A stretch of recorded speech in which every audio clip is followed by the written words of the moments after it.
ಭಾರತೀಯ ಸೇನೆಯಲ್ಲಿ 24 ವರ್ಷ ಸೇವೆ ಸಲ್ಲಿಸಿ ನಿವೃತ್ತಿ ಹೊಂದಿದ ಕೆಎಸ್ ಗುರುರಾಜ್ ಅವರನ್ನು ಭೀಮಪಡೆ ಸಂಘಟನೆ ಮುಖಂಡರು ಹಾಗೂ ಗ್ರಾಮಸ್ಥರು ನಗರದ ರೈಲ್ವೆ ನಿಲ್ದಾಣದ ಆವರಣದಲ್ಲಿ ಅಭಿನಂದಿಸಿದರು.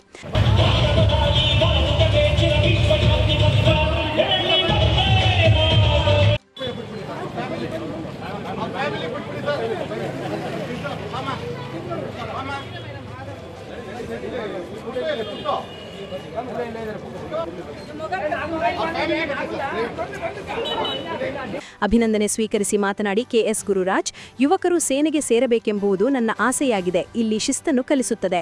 ಕರ್ನಾಟಕದವರು ಹೆಚ್ಚಾಗಿ ಭಾರತೀಯ ಸೇನೆಗೆ ನೇಮಕವಾಗಲಿ, ಆ ಮೂಲಕ ಭಾರತ ದೇಶದ ಸೇವೆ ಮಾಡಲು ಒಂದು ದೊಡ್ಡ ಅವಕಾಶ ಸಿಕ್ಕಂತಾಗುತ್ತದೆ ಎಂದರು.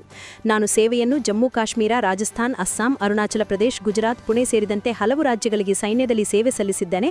ನನ್ನ ಸರ್ವೀಸ್ 24 ವರ್ಷಗಳಾಗಿದೆ ಎನ್ನುವುದೇ ಹೆಮ್ಮೆಯಾಗಿದೆ. ದೇಶ ಸೇವೆಗಾಗಿ ಸದಾ ಸಿದ್ಧನಿರುತ್ತೇನೆ. ಎಂತಹ ಸಂದರ್ಭದಲ್ಲಿಯೂ ಸೇನೆ ಮಟ್ಟೆ ಕರೆಯಿಸಿಕೊಂಡರೆ ಹೋಗಲು ಸಿದ್ಧನಿರುವೆ ಎಂದು ವಿಶ್ವಾಸ ವ್ಯಕ್ತಪಡಿಸಿದರು. ಎಲ್ಲ ಜಾಯ್ನ್ ಆಗಬೇಕು ಅಂತ ಇಷ್ಟಪಡ್ತೀವಿ. ಯಾಕೆಂದರೆ ಒಂದು ಡಿಸಿಪ್ಲಿನ್ ಬರುತ್ತೆ, ಸೇನೆಗೆ ಎಲ್ಲ ಸೇರಬೇಕು. ಇದೇ ನಮ್ಮ ಮಂಡ್ಯ ಜಿಲ್ಲೆಯಲ್ಲಿ, ನಮ್ಮ ಕರ್ನಾಟಕದಲ್ಲಿ ಎಲ್ಲ ಇಂಡಿಯನ್ ಆರ್ಮಿ ಸೇರಬೇಕು ಅಂತ ನಾವು ಇಷ್ಟಪಡ್ತೀವಿ. ನಾನು 2001ನಲ್ಲಿ ಮರಾಠ ಲೈಟ್ ಇನ್ಫಂಟ್ರಿ ಬೆಳಗಾಮಲ್ಲಿ ನಾನು ಟ್ರೈನಿಂಗ್ ಮಾಡಿದ್ದು. ಅದು ಕಂಪ್ಲೀಟ್ ಮಾಡಿ ಈಗ 30 ಸೆಪ್ಟೆಂಬರ್ 2025 ನನಗೆ ರಿಟೈರ್ಮೆಂಟ್ ಆಗಿದೆ.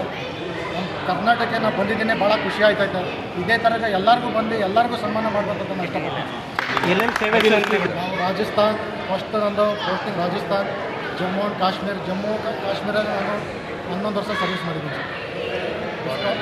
ಬಾರ್ಡರ್ ಮಾಡಿದ್ದೀನಿ. ಅಸ್ಸಾಂ, ಅರುಣಾಚಲ್ ಎಲ್ಲ, ಗುಜರಾತ್, ಪುಣೆ, ಲಾಸ್ಟ್ ಬಂದು ಗುಜರಾತಲ್ಲಿ ಕಂಪ್ಲೀಟ್ ಮಾಡಿ ಮರಾಠ ಲೈಟ್ ಇನ್ಫಂಟ್ರಿಲಿ ನಾನು ನಿವೃತ್ತಿ.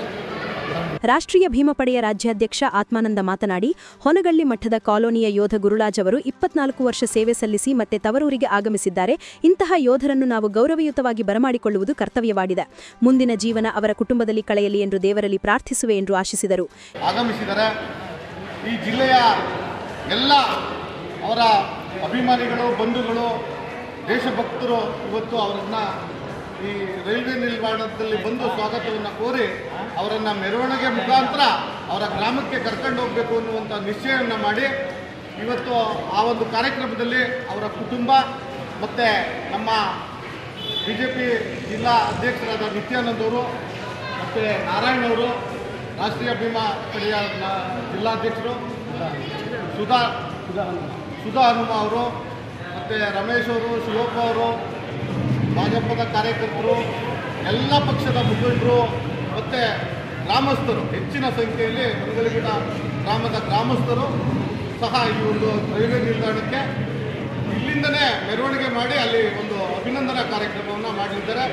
ಈ ಒಂದು ಯೋಧನ ಪತ್ನಿ ಮಹಾಲಕ್ಷ್ಮಿ, ಭೀಮಪಡೆಯ ರಾಜ್ಯ ಕಾರ್ಯದರ್ಶಿ ನಿತ್ಯಾನಂದ, ಜಿಲ್ಲಾಧ್ಯಕ್ಷ SP ನಾರಾಯಣಸ್ವಾಮಿ, ಕಾರ್ಯದರ್ಶಿ ಸುಧಾ ಹನುಮ, ಉಪಾಧ್ಯಕ್ಷ ಸುರೇಶ್, ಗ್ರಾಮಸ್ಥರಾದ ಮಹಾಲಿಂಗು, ಶ್ರೀನಿವಾಸ್ ಕುಮಾರ್ ಸೇರಿದಂತೆ ಹಲವರು ಭಾಗವಹಿಸಿದ್ದರು.